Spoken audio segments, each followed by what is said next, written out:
Kasus pembelian sepatu seharga 10 juta rupiah dan kena biaya masuk sebesar 31 juta rupiah yang viral di media sosial beberapa waktu lalu dinyatakan sudah selesai oleh Bea Cukai. Sebagai informasi, kasus ini dialami oleh pengguna TikTok Radika Altaf yang mengaku dikenai bea masuk sebesar 31,8 juta rupiah untuk pembelian sepatu senilai 10,3 juta rupiah. Direktur Bea Cukai, Askolani, mengatakan bahwa pihaknya telah mempertemukan konsumen dengan pihak perusahaan jasa titip atau PJT yang mengirimkan sepatu untuk menyelesaikan masalah yang dialami terkait pengiriman. Terkait mahalnya bea masuk yang dikenakan, Direktorat Jenderal Bea dan Cukai menjelaskan bahwa beban bea masuk didasari dari pengenaan sanksi administrasi berupa denda. Denda diterapkan karena perusahaan jasa pengiriman yang digunakan si pembeli sepatu, yakni DHL, tidak benar dalam memberitahukan nilai pabean atau Cost Insurance and Freight atau CIF. Askolani mengatakan Ditjen Bea dan Cukai akan terus memperbaiki pelayanan. Namun, dia mengimbau pihak konsumen untuk proaktif ketika terjadi kesalahan dalam pencantuman nilai pabean. Melalui salah satu unggahannya, artis Enzy Storia juga bercerita mengenai tasnya yang harus ditahan oleh petugas Bea Cukai. Setelah bergulir sekian waktu, staf khusus Menteri Keuangan Justinus Prastowo akhirnya merespon cuitan Enzy Storia di X. Atas penjelasan itu, Enzy pun bisa memahami. Melalui akun X-nya, ia lantas mengucapkan terima kasih. Tak lupa, Enzy juga berharap pengalaman ini bisa menjadi pembelajaran yang baik bagi semua pihak.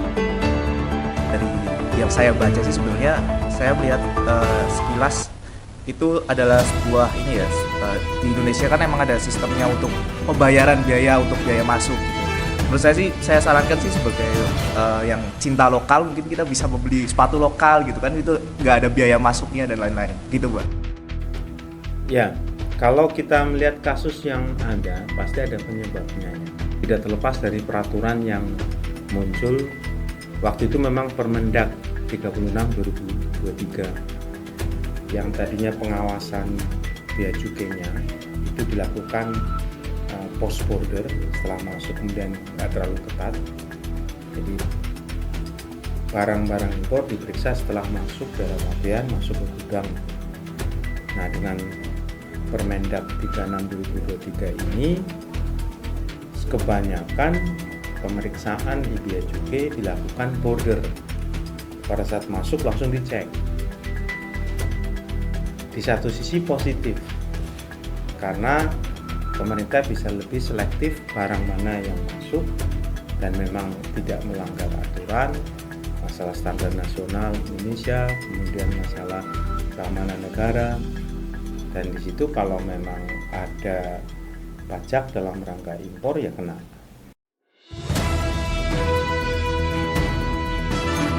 Direktorat Bea dan Cukai mengatakan barang bawaan penumpang dari luar negeri tidak lagi dibatasi jenis dan jumlahnya, tetapi dikembalikan kepada aturan sebelumnya. Salah satu yang dipelototi adalah barang bawaan kategori bukan pribadi atau jasa titip (Jastip). Direktur Teknis Kepabeanan Ditjen Bea dan Cukai, Fajar Joni Cahyadi, mengatakan untuk kategori bukan barang bawaan pribadi tidak ada pembebasan pajak. Jadi seluruh barang bawaan yang dibawa dalam kategori ini dikenakan pajak.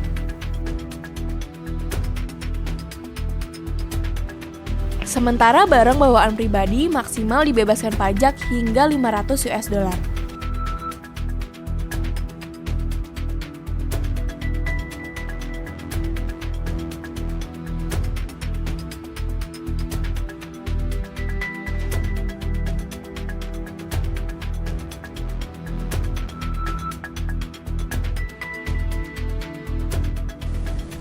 Sebenarnya pertanyaan itu aku kurang relate ya, karena jarang beli dari Jastip luar negeri gitu, karena saya cinta produk Indonesia. Jadi buat teman-teman yang memang ingin membeli barang dari luar, setahu saya memang pasti akan dikenakan pajak bea masuk terutama gitu. Jadi kalau teman-teman mau belanja, belilah produk-produk lokal aja, karena produk-produk lokal juga banyak yang bagus, kecuali memang produk-produk yang diinginkan sama teman-teman itu produk-produk yang memang ada di luar negeri doang, yang urgent yang ada di luar negeri, jadi nggak apa-apa pakai jasa Jastip dari luar. Ya, jadi kan ini tata niaga impor ada di bawah naungan ya, di bawah kewenangan Menteri Perdagangan.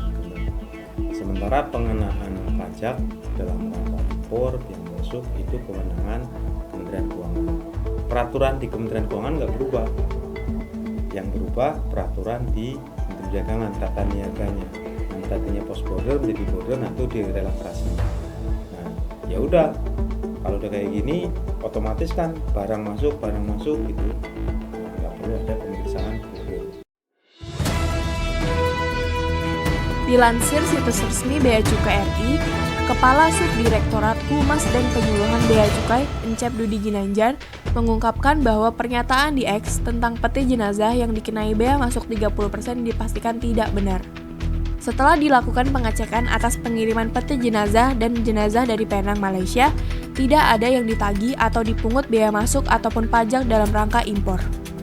Pembebasan bea masuk diatur pada Keputusan Menteri Keuangan Nomor 138/KMK.05/1997 tentang pembebasan bea masuk atas impor atau kemasan lain yang berisi jenazah atau abu jenazah. Ini bunyi aturannya yang tertuang dalam pasal 1 dan pasal 2.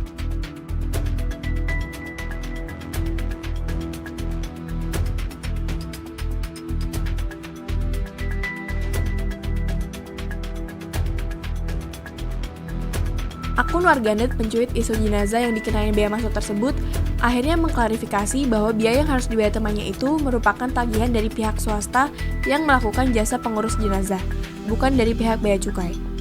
Ia pun meminta maaf atas kegaduhan yang terjadi.